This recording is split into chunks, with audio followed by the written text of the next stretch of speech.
Welcome to Founder Files, the podcast for growth-minded leaders, investors, and operators shaping the future of business.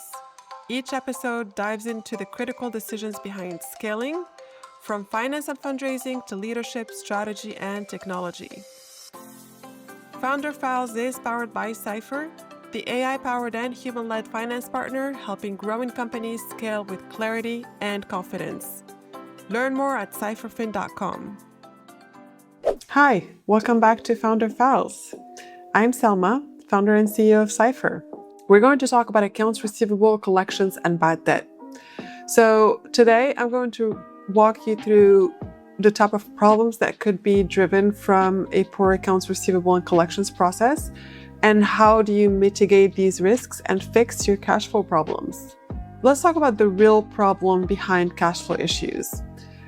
A lot of companies think they have a revenue problem when they look at their bank balance, when in reality, they have a collections problem. I see this pattern often in growth stage companies where sales are increasing and the P&L looks strong, but cash in is not keeping up at the same pace. That gap usually sits in how accounts receivable is structured and managed. So let's talk about why do accounts receivable actually matter? And why are they not just an accounting metric? It is a direct reflection of how quickly your business converts revenue into cash. When that slows down, the business starts to feel pressure very quickly because revenue is being recognized, but the cash is still sitting in invoices. Let me talk to you maybe a bit about the early warning signs of AR problems. There are a few signals that show up early when collections are not working properly. AR starts growing faster than revenue. Invoices begin to accumulate in 60, 90-day, or 120-day buckets, and collections become inconsistent or reactive instead of structured.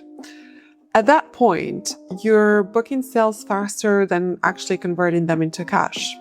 So what's really happening underneath?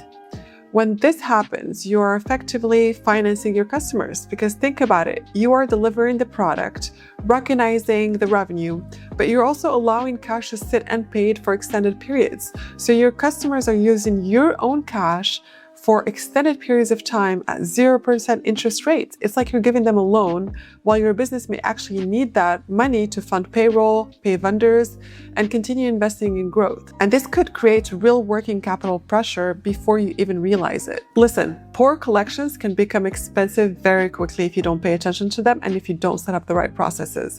Because you, as the CEO of a high growth company, you may want to seek solutions, and that solutions may be in the form of borrowing money at high interest rates to fund operations because you didn't collect on time while your customers are effectively using that same cash interest-free. You may also end up using escalation options like factoring receivables, which is a great option and it could be a good one if your collections are working, but it's just that, you have cash flow issues. But if you're going after factoring receivables as a solution when collections are not working, yes, could provide you with immediate cash, but it comes with fees and interests, and that could really be prevented if you just worked on your collections process and fixed that problem. And we can talk more about that. You could also go after collections agencies that could take a percentage of your recovered funds. So that could also cost you a lot of money. So not only are you paying fees and interest for factoring your receivables, you may be getting a loan where you're also paying interest. You may hire collection agencies that are going to take a percentage of your collections. And meanwhile, your customers are using all of that money interest-free. So this is how companies end up growing while simultaneously running into cash constraints. So to avoid getting to those issues, let's see where collections start to break down. In most cases, the issue doesn't really start at the point of collections. It starts earlier in the process. Accounts receivable begins really with the contract at the sales cycle between your company and the customer. And the contract needs to be clearly defined. It needs to define the product or service, the billing terms, the pricing, and what happens if the customer does not pay. If those elements are not clearly defined, everything that follows becomes harder to manage. The next layer is the system between sales, billing, and accounting, where the CRM needs to capture the correct contract terms, billing needs to follow those terms exactly, and accounting needs to reflect them properly into the accounting system. If those systems are not aligned, invoices go out late or incorrectly, which creates friction in collections. Also, collections start to break down where there is no clear ownership because it becomes a shared responsibility across finance, sales, and leadership without anyone being accountable for results. There needs to be a dedicated owner of accounts receivable who is responsible for tracking aging, following up on invoices, and making sure cash is collected on time. Also, this same person will be developing relationships with your customers, especially your customers' accounts payable manager. And so because of that, they may start to get faster payments. Instead of having different people, collections scattered and allocated to different people where the CEO is following up, the sales teams are following up, accounting may be following up, your CEO may start following up. It really does not fix your collection problems. So one dedicated person is usually the solution. Let's talk now about the core metrics that matter. There are a few core metrics that give a clear picture of how AR is performing. One of the main ones is Days Sales Outstanding, or what we call DSO. It shows how quickly you are collecting cash. You also need to be looking at your AR aging quite regularly. It shows how much is sitting in 30, 60, and 90 plus day buckets. AR growth relative to revenue is also a really good metric to track, as it shows whether you are collecting efficiently or simply booking more sales without converting them into cash. Okay, we talked a lot about potential problems that could arise. Let's talk about how to fix AR at the root. So fixing accounts receivable requires going upstream and addressing the structure, not just chasing invoices. So I talked about it just a second ago. It means tightening your contract terms. So billing, pricing, and default clauses are clearly defined from the start. So it also means that making sure your CRM, billing, and accounting systems are fully aligned so invoices are accurate and go out on time. You need to track the right KPIs consistently, ideally weekly, with your AR manager, to whom you're going to assign clear ownership for collections and adjust terms for customers who consistently pay late. If accounts receivable is not managed properly, a growing portion of it eventually turns into bad debt. And you may ask your controller about that. There's US GAAP guidance that really defines what bad debt is. But at that point, it really means, in simple words, that your invoices are no longer just late, that they are unlikely to ever be collected. So it's, the portion of your receivables that you are not going to collect, and usually because the customer is no longer engaging, maybe disputing the invoice or unable to pay, and that you get confirmation of that. For a growth stage company, this is not just an accounting adjustment.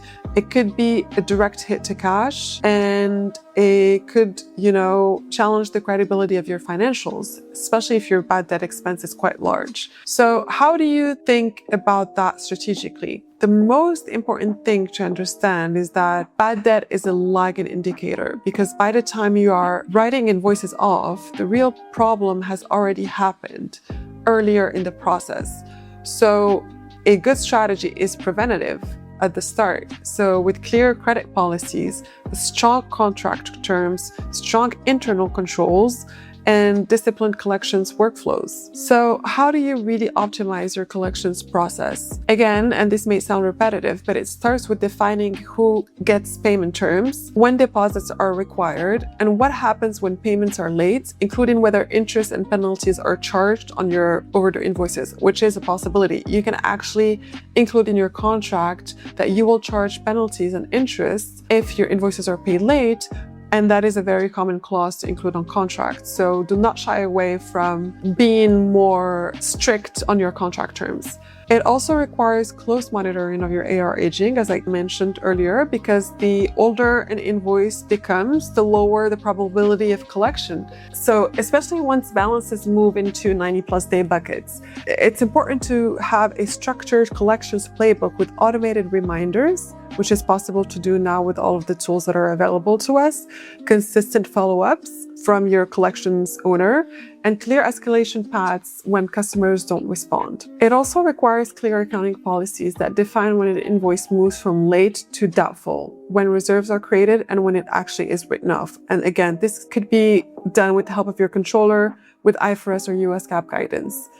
And finally, it really needs to feed back into sales, where patterns of late payments or write-offs are used to tighten terms. So your sales team will tighten terms with your customers, require prepayments maybe, credit card payments for faster payments, subscription type models, or avoid extending credits to certain customers that have not been paying your invoices on time or at all. In practice, especially subscription-based companies will use tools like Maxio or Tabs to automate billing, to track AR aging, and structure collections workflows. But these tools really only work if the underlying process and ownership are already in place. So let me summarize this for you. If you're trying to improve your collections process, having the right structure and visibility makes a big difference. We use 3 core tools with clients to manage this properly.